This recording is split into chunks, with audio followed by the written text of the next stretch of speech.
Hello everyone, कैसे हैं आप? आपका आपके YouTube channel Digvijay commerce classes पर एक बार फिर से स्वागत है। हम आपके लिए अपने इस YouTube channel Digvijay commerce classes पर डॉक्टर राम मनोहर लोहिया अवध विश्वविद्यालय फैजाबाद के बीकॉम पार्ट 2 के कंपलसरी सब्जेक्ट बिजनेस स्टैटिक्स का बैक पेपर 2020 का सॉल्व पेपर आपके लिए लेके आ रहे हैं। जस्ट आज ये एग्जाम हुआ है और उस एग्जाम का सलूशन हम आपके लिए लेके आ रहे हैं। अगर आपने ये पेपर दिया है तो आपको इसका सॉल्व मिलेगा, और अगर आप बीकॉम पार्ट 2 के छात्र हैं और बिजनेस स्टैटिक्स की पढ़ाई कर रहे हैं तो आपको एक मॉडल पेपर कि पेपर ऐसे ही एग्जाम में आएंगे और इसी तरीके से आपको पेपर सॉल्व करना होगा। तो आपका ये दोस्त दिग्विजय सिंह आज आपके साथ बिजनेस स्टैटिक्स का पेपर सॉल्व करने चल रहा है। तो हम जुट जाते हैं, आपको एक सबक और तैयारी करने की एक सीख लेकर हम लेके आ रहे हैं। आप विधिवत जुट जाइए, अपनी पढ़ाई को एकदम मजबूत बनाइए। भाई आप पढ़ाई क्यों करते हो? ज़्यादा से ज़्यादा नंबर पाना चाहते हो ना? ज़्यादा से ज़्यादा नंबर पाके आप खूब मेहनत कश इंसान दिखते हो, और सबसे बड़ी बात आप सफल होना चाहते हो। तो हाल फिलहाल आपकी सफलता अभी ज़्यादा अंक पाने की है। तो अब अगर आप ज़्यादा से ज़्यादा अंक पाना चाहते हो तो उसके लिए आपके पेपर सही होने चाहिए। खूब पढ़ लिया, लास्ट टाइम में आप चूक गए तो गड़बड़। तो आज आइए हम आपको पेपर सॉल्व करके दिखाते हैं। तो ये रहा पेपर। जस्ट 9 जनवरी 2021 को ये एग्जाम हुआ। यहाँ 2020 लिखा हुआ क्योंकि वो 2020 की परीक्षा है। तो 9 जनवरी 2021 को एग्जाम हुआ। BCom part 2 examination 2020 commerce group C paper 5 business statistics. और ये पेपर मैं पीछे से सॉल्व करने चल रहा हूँ, ग्रुप सी, क्योंकि ये पेपर 3 खंडों में बटा हुआ है। सेक्शन ए के 10 क्वेश्चन होते हैं जो थ्योरेटिकल होते हैं, फिर सेक्शन बी, और ये बड़े क्वेश्चन शुरू हो जाते हैं, लेकिन सेक्शन सी सबसे बड़े क्वेश्चन होते हैं। तो मैं अभी आपके लिए आज सेक्शन सी सॉल्व करने चल रहा हूं, ठीक है, और वो भी पीछे से।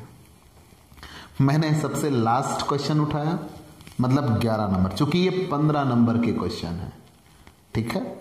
तो क्वेश्चन क्या आया था कि निम्न आंकड़ों से माध्य, माध्यिका एवं बहुलक ज्ञात कीजिए। तो बहुत ही आसान क्वेश्चन था कि निम्न आंकड़ों से माध्य, माध्यिका एवं बहुलक ज्ञात कीजिए। और माध्य, माध्यिका एवं बहुलक, और यक्स लिखा जरूर है लेकिन वो क्लास इंटरवल बना हुआ है। 0 से 10, 10 से 20, 20 से 30, 30 से 40, 40 से 50। और फ्रीक्वेंसी दिया गया 46, 73, 26, 15, 9।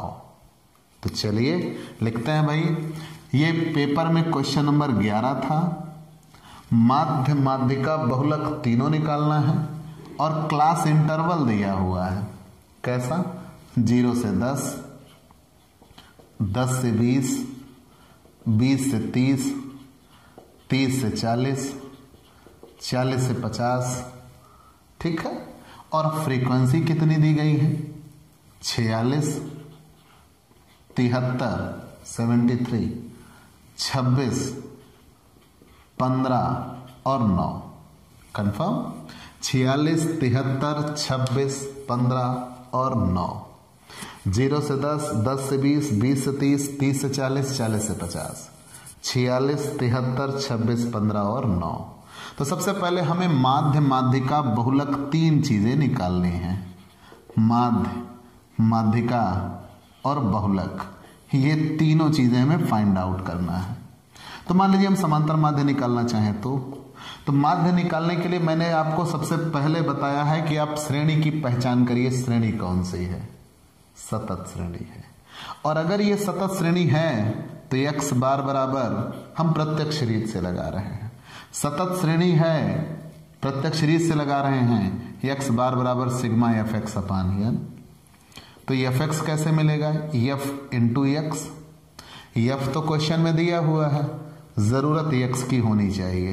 एक्स बराबर एम बी मध्य मूल्य, और मध्य मूल्य पाने के लिए फॉर्मूला होगा L1 प्लस L2 अपान 2, और n बराबर फॉर्मूला होता है टोटल ऑफ फ्रीक्वेंसी। फिर से जान लीजिएगा हमने क्या कहा, x बार बराबर sigma F x upon N, समांतर माध्य निकाल रहे हैं तो x बार बराबर sigma F x upon N, और एफ एक्स बराबर एफ इंटू एक्स, एक्स बराबर एम बी, और एम बी बराबर L1 प्लस L2 अपान 2, और n बराबर टोटल ऑफ फ्रीक्वेंसी। अब अगर ये चीजें हो चुकी तो सबसे पहले हम यहाँ एक एक चीज तोड़ते हुए चलते हैं। एम बी मिड वैल्यू, तो मिड वैल्यू के लिए n टोटल ऑफ फ्रीक्वेंसी है, जोड़ लगा लेंगे, टोटल ऑफ फ्रीक्वेंसी आ जाएगा। भाई पेपर में कैलकुलेटर अलाउड है तो आप कैलकुलेटर यूज कर सकते हैं। 46, 73, 26, 15 और 9, 169, 169। भाई चूंकि पेपर है तो हम डबल श्योर हो जाना चाहते हैं। 46, 73, 26, 15 और 9, 169। अब अगर ये इतना आ चुका है तो मध्य मूल्य n बराबर मिल चुका, n बराबर total of frequency, mid value, तो मिड वैल्यू के लिए फॉर्मूला L1 प्लस L2 अपान 2। L1 कहते हैं निम्न सीमा और L2 कहते हैं उच्च सीमा। क्लास इंटरवल में जो छोटी संख्या होती है वो निम्न सीमा और जो बड़ी संख्या होती है वो उच्च सीमा। तो L1 प्लस L2, 0 और 10 जोड़ दिया बटे 2, 5, क्योंकि 0 और 10 जोड़ दिया 10 बटे 2, 10 20 30, 30 बटे 2 15, 20 30 50, 50 बटे 2 25, 30 40 70, 70 बटे 2 35, 40 50 90, 90 बटे 2 45। x भी मिल गया, एम बी को ही x कहते हैं, और दोनों का हम गुणा कर देंगे एफ एक्स। तो चलिए गुणा करते हैं। 46 का 5 से गुणा किया 230, 73 का 15 से गुणा किया 1095, ठीक है। 73 का 15 से गुणा किया तो 1095। 26 का 25 से गुणा हुआ 650, 35 का 15 से गुणा हुआ 525, और 45 का 9 से गुणा हुआ 405, ठीक है। भाई हम एक बार फिर से चेक कर लेते हैं। मैंने कहा ना कि पेपर, सपोज करिएगा मैं पेपर दे रहा हूं तो आप ऐसे ही अटेम्प्ट अप्लाइएगा पेपर देते समय, ठीक है। तो मैंने कहा भाई हम चूंकि पेपर दे रहे हैं तो हमें फिर से x बार बराबर sigma F x upon N, F x बराबर एफ इंटू एक्स, एक्स बराबर एम बी, और एम बी बराबर L1 प्लस L2 अपान 2, और n बराबर टोटल ऑफ फ्रीक्वेंसी। तो जब हम ऐसा क्वेश्चन सॉल्व कर चुके कि n बराबर टोटल ऑफ फ्रीक्वेंसी, तो हमने सबसे पहले फ्रीक्वेंसी का जोड़ लगा दिया n, टोटल ऑफ फ्रीक्वेंसी आ गई। एम बी निकालने के लिए L1 और L2 दोनों को जोड़ के बटे 2 एम बी आ गई, और जब मिड वैल्यू आ गई तो x बराबर एम बी, ये एम बी है। अब एम बी और f दोनों का गुणा कर दिया एफ एक्स, तो 46 का 5 से गुणा 230, 73 का 15 से गुणा 1095, 26 का 25 से गुणा 650, 15 का 35 से गुणा 525, 45 का 9 से गुणा 405। तो चलिए अब इनको सबको ग्रैंड टोटल कर देते हैं, ठीक है।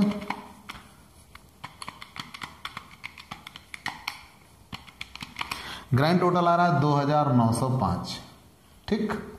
फिर से जोड़ लगाते हैं, भाई ये सिग्मा एफ एक्स है, फिर से जोड़ लगा लेते हैं एक बारी। 230, 1095 प्लस 650, 525, 405, 2905।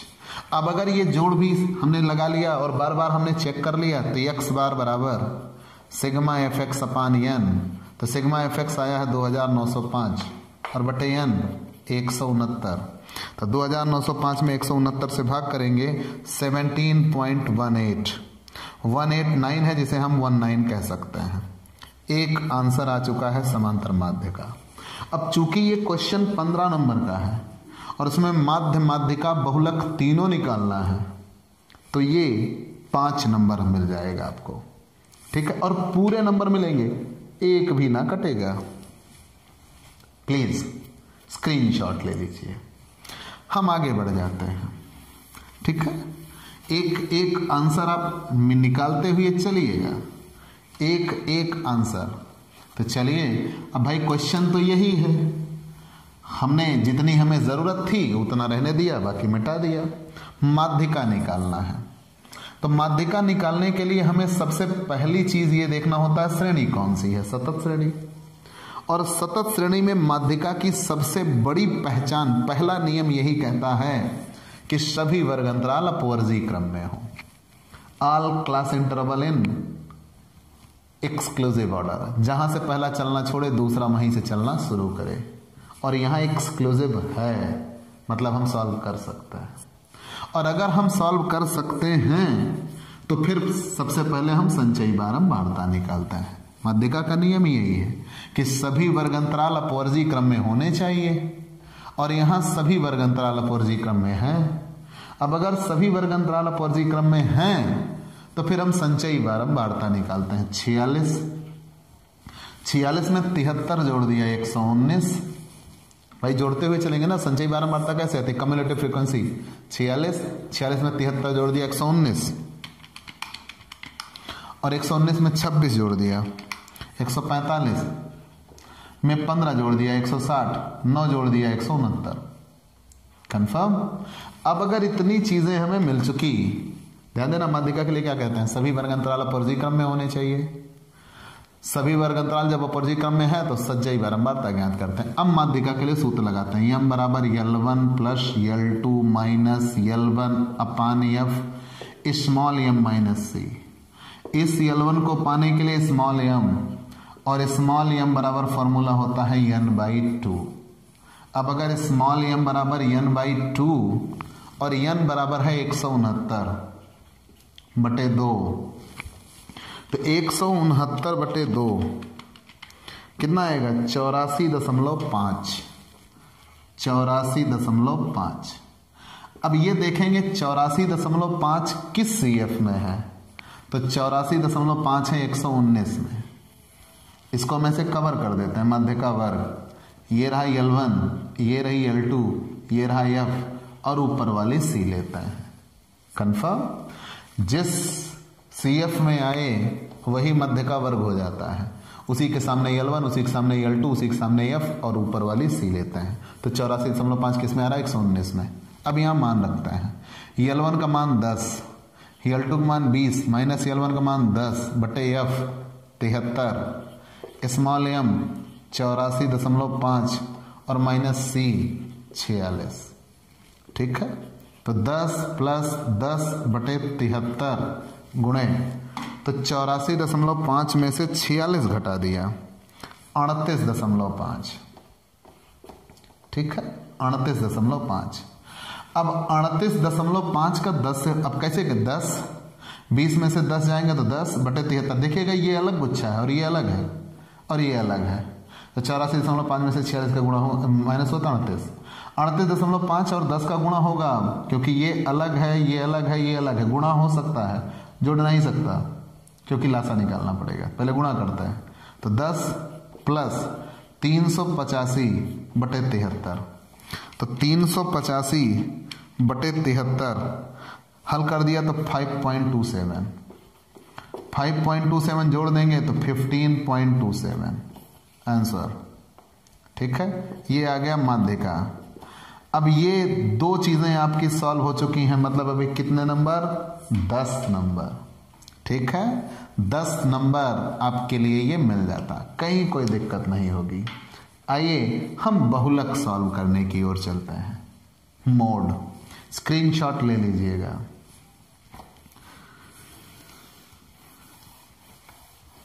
बहुलक, इसी क्वेश्चन में बहुलक कैसे निकालेंगे, मोड। तो बहुलक निकालने के लिए सबसे पहला फॉर्मूला ये है, अब हमें इस टोटल की नहीं जरूरत। बहुलक निकालने के लिए सबसे पहला फॉर्मूला ये है कि सभी वर्ग अंतराल अपवर्जी क्रम में होने चाहिए। क्या यहां सभी वर्ग अंतराल अपवर्जी क्रम में हैं? बिल्कुल है, वो तो माध्यिका के लिए ही अभी आपने देखा था। फिर दूसरा नियम ये कहता है कि सभी वर्ग अंतराल समान होने चाहिए। माध्यिका के लिए ऐसा कोई बाउंडेशन नहीं है, बहुलक के लिए ऐसी बाउंडेशन है कि सभी वर्ग अंतराल समान होने चाहिए। क्या यहां सभी वर्ग अंतराल समान है?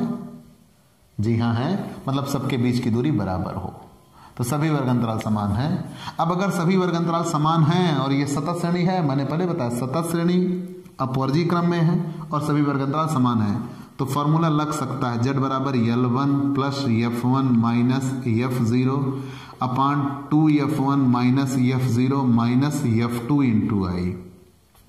ठीक है, हमें यह सबसे पहले क्या पाना होगा, L1, और L1 पाने के लिए हमें चाहिए F1, और F1 कौन होती है, अब आप इसे लिख सकते हो, मैं समय बचाना चाहता हूं, एग्जाम में आप लिख लेंगे कि L1 मध्य का वर्ग, बहुलक वर्ग की निम्न सीमा। F1 किसे कहता है, F1 सबसे बड़ी आवृत्ति F1 होती है, सबसे बड़ी आवृत्ति F1, उसके ऊपर की आवृत्ति F0 और उसके नीचे की आवृत्ति F2 होती है, और F1 के सामने ही L1 और L2 मिलता है, क्योंकि इसे ही बहुलक वर्ग कहा जाता है। कंफर्म, मैंने क्या क्या बता दिया कि जो सब L1 हमें पाना है, क्योंकि ये सब L1 है, L1 का निर्धारण F1 की सहायता से होता है, और सबसे बड़ी आवृत्ति को हम F1 कहते हैं। सबसे बड़ी आवृत्ति के ऊपर F0 और उसके नीचे F2 मिल जाता है, और F1 के सामने ही L1 और L2। अब अगर ऐसा है तो L1 10 plus F1 73 minus F0 46 बटे 2 गुणे 73 माइनस 46 और माइनस 26 इंटू आई, और आई बराबर आप जानते हैं L2 माइनस L1। आई बराबर फॉर्मूला होता है L2 माइनस L1, मतलब 20 माइनस 10 मतलब 10, यहां रख देते हैं L2 माइनस L1। चलिए सरल करते हैं, 10 प्लस 73 में से 46 माइनस करेंगे, 73 माइनस 46 27 आता है, अपान 2 गुणे 73 146 माइनस 46 और 26 दोनों माइनस में है, तो इसलिए दोनों क्या हो जाएंगे, जुड़ जाएंगे, तो कितना आ गया 72 और इंटू 10। कैसे, अब एक एक चीज सॉल्व कर लीजिएगा, F1 की जगह पर 73, F0 की जगह पर 46, 2 गुणे 73 माइनस 46 और माइनस 26, क्योंकि 2 और F1 के बीच में गुणा छिपा था, तो 2 गुणे 73 146, 46 और 26 जोड़ दिया 72। अब यहाँ पे 10 प्लस 27 और 10 का गुणा होगा तो 270, क्योंकि ये अलग हल है, ये अलग होगा, इसे हम नहीं साथ में मिला सकते, क्योंकि लासा निकालना पड़ेगा। ठीक है, हम इसे अलग ही रखेंगे, ये सबसे बाद में ही जुड़ेगा, ये इतना ध्यान रखिएगा, ये सबसे बाद में ही जुड़ेगा। तो 27 और 10 का गुणा 270, 146 में से 72 जाएगा, 146 माइनस 72 74 आ गया, तब 270 बटे 74 270 बटे 74 3.64, तो 10 और 3.648, तो मतलब हम इसे 13.65 कह सकते हैं। कंफर्म, ये आ गया बहुलक Z। पूरे 15 नंबर आपके ये मिल जाते हैं। ठीक है, स्क्रीनशॉट ले लीजिएगा। हम अगले क्वेश्चन पे चलते, कोई 2 ही करने थे। ठीक है, कितने क्वेश्चन करने थे, कोई 2, क्योंकि ये आप क्लास 8 से पढ़ते चले आए हो, तो इसलिए मैंने पहला क्वेश्चन यही उठा दिया। Question number 11, question number 10 theory था, निर्देशांक क्या है, इसकी उपयोगिता। तो अभी हम आज थ्योरी की चर्चा नहीं करें, हम न्यूमेरिकल पे हैं, तो आप स्क्रीनशॉट ले लीजिए। हम क्वेश्चन नंबर 9 पे आते हैं। क्वेश्चन नंबर 9,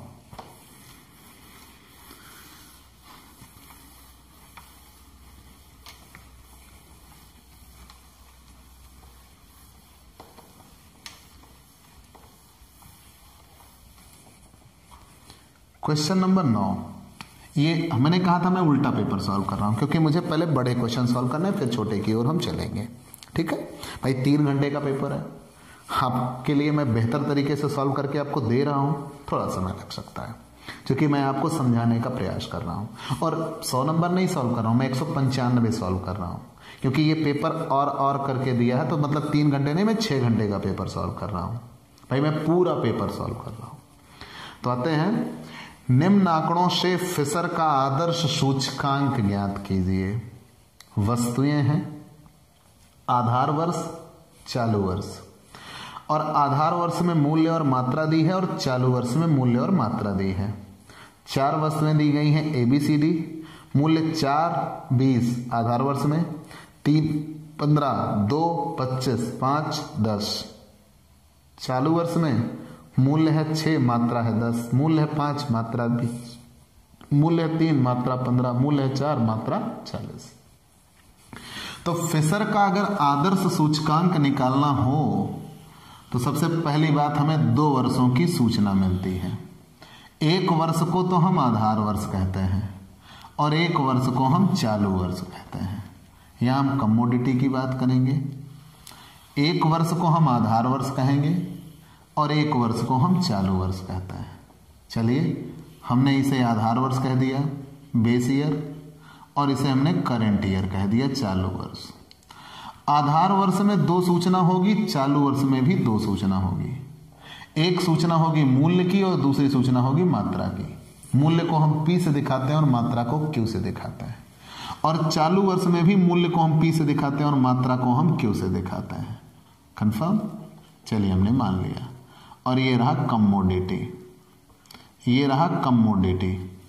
अब अगर ये कमोडिटी है, ध्यान देना फिर से, निम्न आंकड़ों से फिशर का आदर्श सूचकांक ज्ञात कीजिए। तो निम्न आंकड़ों से फिशर का आदर्श सूचकांक ज्ञात कीजिए। यह है ना कि निम्न आंकड़ों से फिशर का आदर्श सूचकांक ज्ञात कीजिए। पी क्यू इतना दिया हुआ है। चलिए, मान लिया। तो मैंने ये भी कहा है कि जब फिशर का हमें सूचकांक निकालना हो तो सबसे पहले एक आधार वर्ष होता है और एक चालू वर्ष होता है। आधार वर्ष को हम 0 से दिखाते हैं और चालू वर्ष को 1 से दिखाते हैं। तो मूल्य को हम P से दिखाएंगे, मात्रा को हम Q से दिखाएंगे, फिर मूल्य को हम P से दिखाएंगे, मात्रा को Q से दिखाएंगे।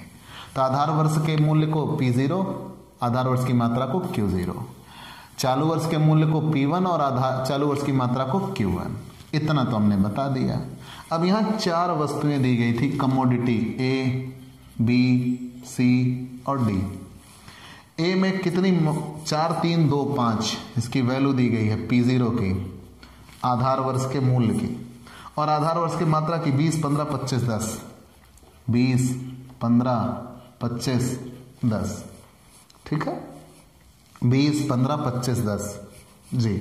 फिर मूल्य दिया 6 5 3 4, 6 5 3 4, और मात्रा दी गई 10 20 15 40, 10 20 15 40। हर साल इससे क्वेश्चन आता ही आता है।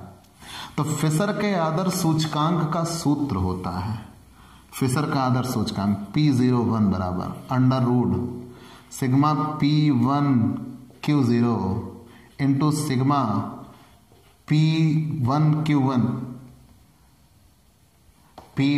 Q1 बटे sigma P0 Q0 into sigma P0 Q1 into 100।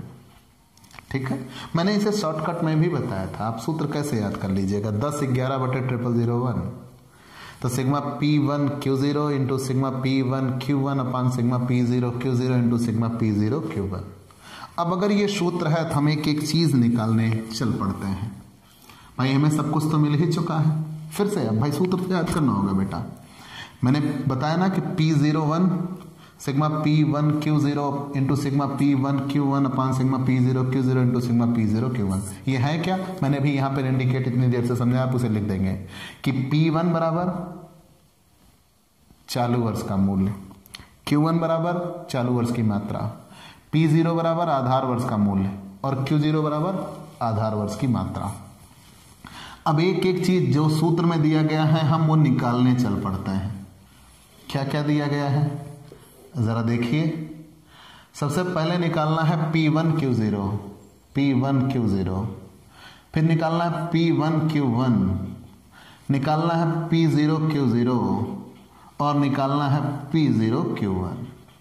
ठीक, तो आइए एक एक चीज। यहां पे क्या कहा है P1 Q0, तो ये रहा P1 और ये रहा Q0, दोनों का गुणा 20 और 6 का गुणा 120। भाई दोनों के बीच में गुणा छिपा हुआ है।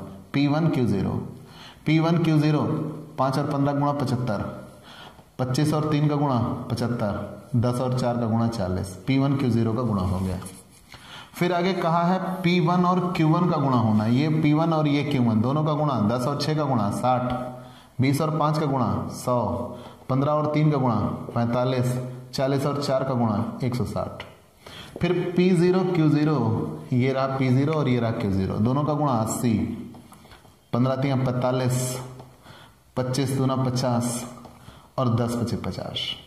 और ये रहा P0 Q1, P0 Q1 दोनों का इंटू करते हैं, 10 और 4 का गुणा 40, 20 और 3 का गुणा 60, 15 और 2 का गुणा 30, 40 और 5 का गुणा 200। कंफर्म। अब चलिए सबका जोड़ लगा लेते हैं। तो 120, 75, 75, 40, 310, ठीक है। 60, 100, 45, 160, 365, 80, 45, 50, 50, 225, 40, 60, 30, 200, 330, ठीक है। 40, 60, 100, 130, 330, ठीक है। अब अगर ये सारी चीजें हमने निकाल ली, भाई थोड़ा मैं जल्दी दिखाना चाह रहा हूं, आप कैलकुलेशन एक बार फिर से चेक कर लीजिएगा, कहीं कोई दिक्कत तो नहीं होनी चाहिए। P1 Q0, P1 Q0, 20 छक्का 120, 15 5 75, 25 3 75, 10 चौका 40, ठीक है। P1 Q1, 10 छंग 60, 20 5 100, 15 3 45, 40 चौका 160, ठीक है ना, कहीं कोई दिक्कत नहीं हुई। आगे बढ़ गए P0 Q1, ये रहा P0 और ये रहा Q1, ओह P0 Q0 है पहले, 20 चौका 80, 15 3 45, 25 दूना 50, 10 5 50, ठीक है। फिर ये रहा P0 Q1, P0 Q1, 10 चौक 40, 20 3 60, 15 दूना 30, 40 5 200, ठीक है। सबके मान यहां रख देते हैं। P1 Q0 310, P1 Q1 365, P0 Q0 225, P0 Q1 330 और गुणे 100, ठीक।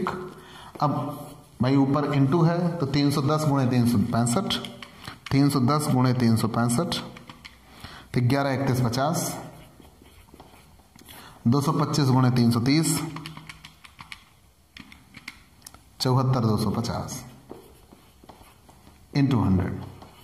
फिर से चेक कर लेते हैं भाई, 310 गुणे 365, 11 31 50, 225 गुणे 330, 74 250, तो 11 31 50 डिवाइडेड बाई 74 250, तो 1.523, 1.5239 रूट के अंदर है इंटू 100।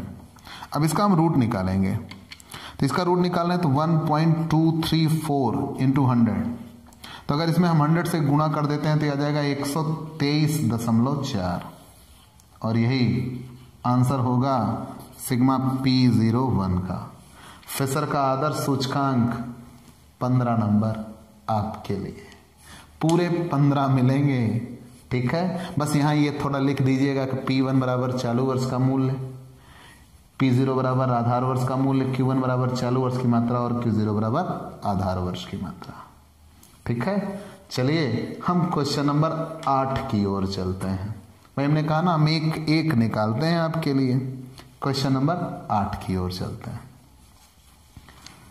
चलिए भाई 8 भी है और 7 भी है, तो बढ़िया क्वेश्चन है, आप स्क्रीनशॉट ले लीजिएगा, उसमें नहीं चूकिएगा बिल्कुल। तो भाई हल तो 2 ही करने होते हैं, हम 2 कर चुके हैं, ठीक है। हल तो केवल 2 ही क्वेश्चन करने होते हैं, 5 क्वेश्चन दिए जाते हैं जिनमें से कोई 2 करने होते हैं। लेकिन अब चूंकि हम एक टीचर हैं भाई, स्टूडेंट तो कुछ भी अटेम्प्ट कर सकता है, हो सकता है वो ये क्वेश्चन लगाया हो सकता है ये ना लगाया हो, तो हमें तो पूरा साथ देना है। तो आइए हम क्वेश्चन नंबर 8 पे चलते हैं। क्वेश्चन नंबर 8 दिया है, x और y के निम्नलिखित मूल्यों से सहसंबंध गुणांक निकालिए। तो x और y 2 की वैल्यू दी गई है, तो x और y 2 वैल्यू दी गई है। x की वैल्यू कितनी दी गई है 78, 89, 98, 99, 69, 54, 79, 60, 65, 54, 79, 60, 65, 78, 89, 97, 69, 54 और 79, 60 और 65। अब आ गए वाई पे 125, 137, 125, 137, फिर अगला क्या दिया हुआ 156 और 112, 156, 112, 107 और 136, 107, 136, 120 और 110। ये रहा x और ये रहा y।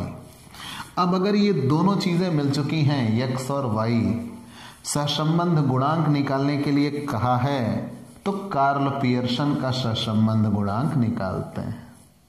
मैंने आपसे कहा था अगर कुछ ना, चूंकि हमने 3 रीतियां सहसंबंध में, कार्ल पियर्सन का सहसंबंध गुणांक, स्पीयरमैन की कोटि अंतर्विधि और संगामी विचलन रीति, लेकिन कुछ नहीं कहा होता तो हम स्पीयरमैन, कार्ल पियर्सन का ही सहसंबंध गुणांक निकालते हैं। 2 रीतियां हैं, प्रत्यक्ष रीति और लघु रीति। तो मैंने कहा था पेपर में आप लघु रीति प्रेफर करते हैं तो बेहतर होगा, क्योंकि पता नहीं इसका जोड़ हो सकता है भाई ना कटे। 1 2 3 4 5 6 7 8 8 9 17 17 7 24 24 9 33 33 4 37 37 9 37 9 46 5 51 में भी शायद ना कटे। तो हमें सबसे बेहतर तरीका ये होता है कि हम लघु रीति से सॉल्व करें, शॉर्टकट मेथड से। और शॉर्टकट मेथड से मैंने बताया था कि r बराबर sigma dx into D Y into N minus sigma dx एक ब्रैकेट में और दूसरे ब्रैकेट में सिग्मा dy। ये शॉर्टकट मेथड का फॉर्मूला है। Under root sigma D square X into N minus sigma D X का होल स्क्वायर और दूसरी तरफ sigma D square Y into N minus sigma D Y का होल स्क्वायर। ठीक, अब हमें एक एक चीज निकालनी है। कैसे तोड़ते हैं तो भाई D X into D Y बराबर डी एक्स का गुणा डी वाई में कर देंगे। डी एक्स बराबर फॉर्मूला होगा एक्स माइनस ए और डी वाई बराबर फॉर्मूला होगा वाई माइनस ए। तो D X into D Y कहां से मिलेगा, डी एक्स और डी वाई का आपस में गुणा। डी एक्स कहां मिलेगा, एक्स माइनस ए, क्योंकि शॉर्टकट मेथड है। शॉर्टकट मेथड में कल्पित माध्य घटता है। और डी वाई बराबर वाई माइनस ए, यहां डी एक्स और डी वाई मिल जाएगा तो यहां भी sigma D X sigma D Y मिल जाएगा। डी स्क्वायर एक्स कैसे आएगा, डी स्क्वायर एक्स बराबर फॉर्मूला होगा D X into D X और डी स्क्वायर वाई बराबर फॉर्मूला होगा D Y into D Y और एन बराबर पदों की संख्या, नंबर ऑफ आइटम। तो सबसे पहले यहां हम dx निकालने चलते हैं x माइनस ए और यहां हम dy निकालने चलते हैं y माइनस ए, dy y माइनस ए। अपनी इच्छा अनुसार, अपनी सुविधा अनुसार कोई एक संख्या यहां से आप चुन सकते हो। कोई भी जो संख्या दिल चाहे वो चुन लीजिए। तो बेहतर होगा हम इसको चुन लें, बीच में चुन लेना बेहतर होता है, लेकिन हम कोई भी संख्या चुन सकते हैं। 69 और 112 को हमने ए मान लिया। ठीक है, यहां तक कहीं कोई दिक्कत? अच्छा, यही संख्या क्यों माना? क्योंकि मेरे दिमाग में एक क्वेश्चन है जो मैं आपको बता चुका हूं, शायद ये वही है, इसलिए मैंने इसी को माना। और अगर मेरे दिमाग में ये चल रहा है तो ये 0.96 होना चाहिए इसका आंसर, 0.955। ठीक है, बाद में देख लेंगे, ये जस्ट एक प्रेडिक्शन है।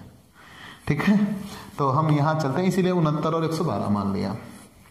आप कोई भी संख्या मान सकते हो। तो क्वेश्चन ये कहा है कि सहसंबंध गुणांक निकालिए। तो हमने कौन सा सहसंबंध गुणांक निकालना शुरू किया, कार्ल पियर्सन का।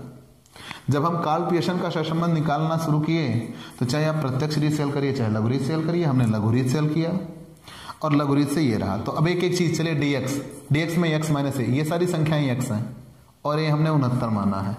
तो सब में से 69 घटाइए, तो 78 में से 69 घटेगा 9 प्लस में, 89 में से 69 घटेगा 20 और 97 से 69 घटेगा 28 और 69 से 69 घटेगा 0। 54 से 69 घटाते हैं, माइनस में 15 79 से 69 घटाते हैं प्लस में 10, 60 से 69 घटाते हैं माइनस में 9 और 65 से 69 घटाते हैं माइनस में 4। अब अगर dx इधर आ गया, ध्यान देना हम एक स्टेप वाइज स्टेप चलते हैं। dy इधर निकाल लेते हैं। 125 में से 112 घटाएंगे 13, 137 में से 112, 137 में से 112 25, 156 में से 112 44 और 112 में से 112 0, 107 में से 112 माइनस 5, 136 में से 112 24, ठीक है, 120 में से 112 8 और 110 में से 112 माइनस 2, ठीक है। तो dx और dy दो मिल गए। अब अगर dx और dy दोनों मिल गए, दोनों का यहां हम गुणा कर लेते हैं तो आ जाएगा dx इंटू dy। चलिए गुणा कर लेते हैं। 13 और 9 का गुणा भाई 117 होता है। 13 और 9 का गुणा 117, 25 और 20 का गुणा 500, 44 और 28 का गुणा 44 और 28 का गुणा 1232। 0 और 0 का 0 ही होगा। -5 का -15 से माइनस माइनस गुणा होकर प्लस हो गया और 15 और 5 का गुणा 75। 24 और 10 का गुणा 240, पहले प्लस है दोनों में, इधर माइनस इधर प्लस है, हो गई दिक्कत। इधर माइनस है इधर प्लस है, तो माइनस और प्लस का गुणा क्या होगा -72। माइनस और माइनस का गुणा क्या हो जाएगा +8। 4 और 2 का गुणा 8। अब हम स्क्वायर करते हैं। डी स्क्वायर x, 9 का स्क्वायर 81, 20 का स्क्वायर 400, 28 का स्क्वायर 784, 0 15 का 225, 10 का 100, 9 का 81 और 4 का 16। और स्क्वायर होने के बाद प्लस हो जाता है, माइनस भी जो था स्क्वायर होने के बाद क्या हो जाएगा प्लस हो जाता है।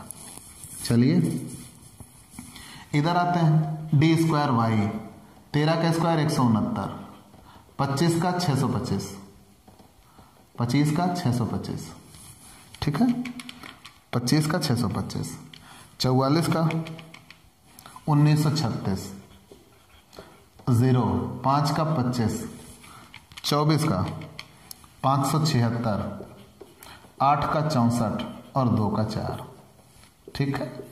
चलिए सबका जोड़ लगा लेते हैं भाई। 117। हाँ भाई, कुछ सवाल ऐसे होते हैं जो थोड़ी सी ही मेहनत में लग जाते हैं, कुछ ऐसे होते हैं जो थोड़ा सा आपको परेशान करते हैं। तो ये परेशानी वाले हैं। पहले प्लस वाला अलग जोड़ दिया, 2172 आया। अब माइनस वाला 72 उसमें से घटा देंगे तो केवल कितना बचेगा 2100। मतलब प्लस अलग जुड़ेगा और माइनस अलग। 117, 500, 1232, 75, 240 और 8। 2172 में से 72 घट गया। फिर इधर आते हैं 169, 625, 1936, 25, 576, 64 और 4, 3399। ठीक है, फिर से जान लेते हैं। 169, 625, 1936, 25, 576, 64 और 4। ठीक है, फिर इधर आ जाते हैं, इसको जोड़ लेते हैं। 13, भाई एक तरफ से हम जोड़ते हुए चलेंगे, प्लस अलग माइनस अलग। 13, 13 में 25, हम डीवाई जोड़ रहे हैं। 44, माइनस में अलग जोड़ेंगे। 24, 8 और माइनस में 5 था और 2 था, दोनों मिलके हो गया 7। 7 घट जाएगा, 114 में से 7 घट गया 107। इधर आ गए 81, 400, 784, 225, 100, 81, 16, 1687। इधर देखते हैं 9, 20, 28। ठीक है, और इधर 10। अब बाकी ये माइनस में है। 15, 9, 24, 4, 28, 28।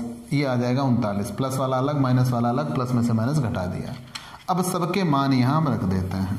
भाई हमने 0.96 एक प्रोडक्शन किया है इस आंसर का। ठीक है, ऐसा मैं सोच रहा हूं, बाकी भाई हो सकता है याद सही से ना आ रहा हो।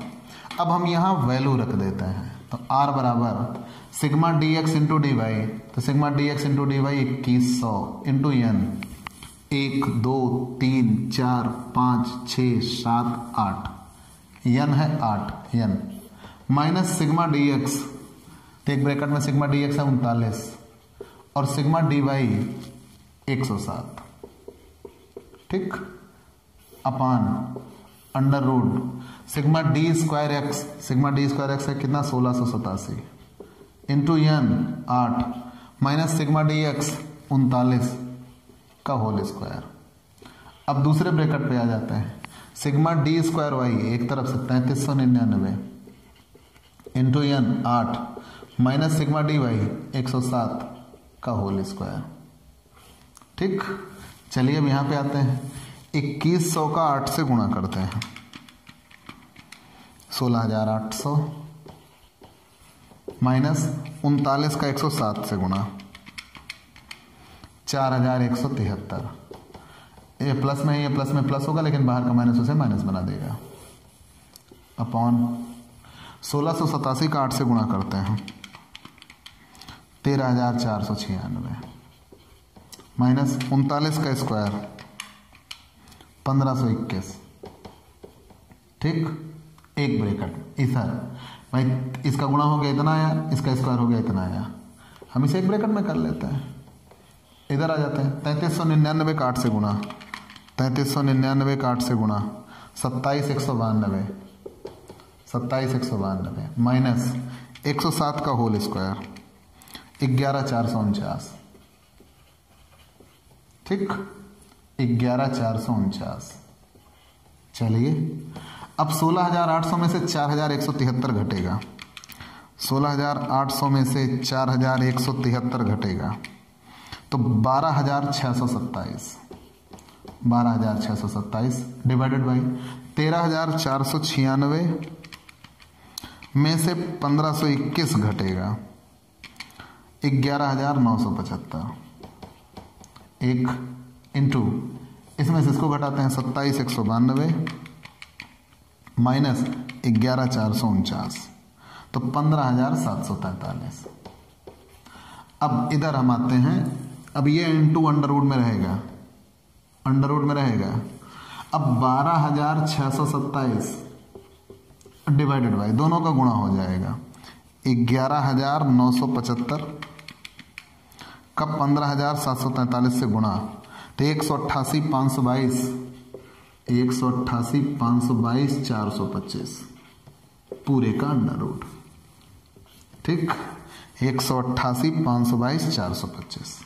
अब इसका अंडर रूट निकाल लेते हैं तो यहाँ 12627 डिवाइडेड बाई 13730.0346 भाग करते हैं तो 12627 डिवाइडेड बाई 13730.0346 0.919 तो 0.92 आएगा, ठीक है, ये आ गया सहसंबंध गुणांक, ठीक है। तो भाई मैंने यह सोचा था दिमाग से थोड़ा सा 0.92 है, मैं 95 सोच रहा था, चलिए 0.03 का डिस्टरबेंस था, कोई बात नहीं, ये एक प्रोडक्शन थी, बाकी आप यहां देखते रहिए, ठीक है। तो ये भी आपका एक 15 नंबर का क्वेश्चन सॉल्व हुआ, पूरे 15 नंबर का। आप एक एक करके ऐसे चुन चुन के क्वेश्चन रखिए भाई, चूंकि मैं भी समय कम है तो मैं दोबारा चेक नहीं कर पा रहा हूं, मान लीजिए भाई कैलकुलेशन है, में भी वैसे मिस्टेक नहीं होगी, आप बेफिक्र रहिए, ठीक है। चलिए इतना तो हमने सॉल्व कर लिया। अब हम आते हैं क्वेश्चन नंबर 7 पे। निम्न आंकड़ों से प्रमाप विचलन ज्ञात कीजिए, निम्न आंकड़ों से प्रमाप विचलन ज्ञात कीजिए। 0 से 4, 4 से 8, 8 से 12, 12 से 16 और 16 से 20, 2 3 10 3 2। चलिए निकालते हैं।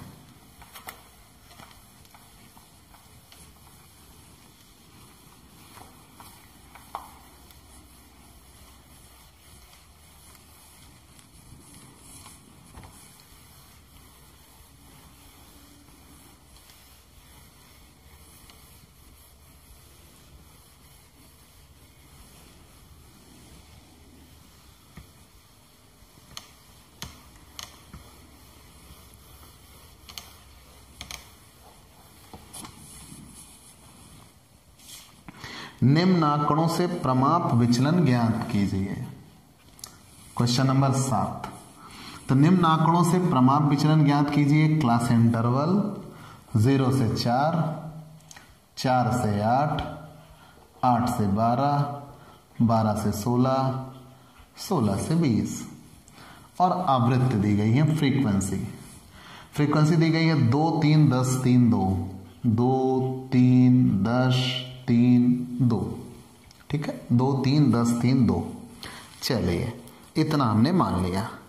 अब प्रमाप विचलन निकालने को कहा है। श्रेणी कौन सी है? सतत। चाहे तो हम प्रत्यक्ष रीत से हल कर लें, चाहे तो लघु रीत से हल कर लें, लेकिन मैंने बार बार आपको समझाया है कि आप लघु रीत से लगाएंगे तो आपके लिए बेहतर होगा, क्योंकि दशमलव के कैलकुलेशन से आप बचिए।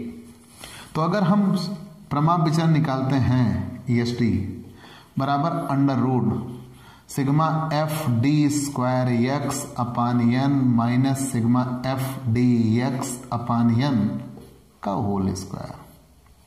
प्रमाप विचलन F D square X upon N minus sigma F D X upon N का होल स्क्वायर। तो एफ डी स्क्वायर एक्स कहां से आएगा? F D X into D x.